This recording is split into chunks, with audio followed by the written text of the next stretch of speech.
Tumaas ng 1.9% ang perang ipinadala sa bansa ng ating mga kababayang overseas Filipino workers. Ayon sa Bangko Sentral ng Pilipinas, nitong Mayo ng kasalukuyang taon, umabot sa $2.19 billion ang cash remittances sa bansa na mas mataas kumpara sa $2.15 billion noong nakaraang taon.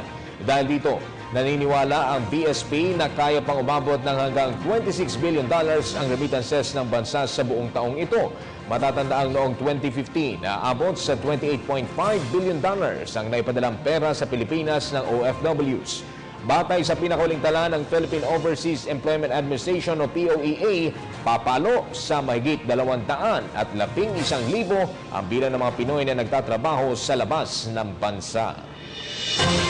Target ng Bureau of Customs na bawasan ang permits na hinihingi sa mga trader upang ma-release ang kanilang shipment. Ito ay upang mapaikli sa 5 oras ang pagpapalabas ng commodity shipments para maiwasan na ang pagsisikip sa mga port area.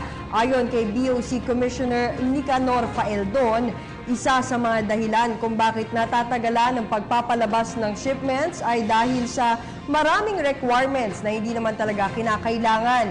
Dahil dito, planong kausapin ni Faeldon ang mga kinauukulang ahensya ng pamahalaan para bawasan ang requirement para makakuha ng permit. Sa oras na maisakatuparan ito, posible na umanong ma-release sa loob lamang ng 5 working hours ang mga cargo pagdating nito sa pantalan. Ako po si Cathy San Gabriel. Subscribe na sa PTV YouTube channel. I-click lang po ang subscribe button.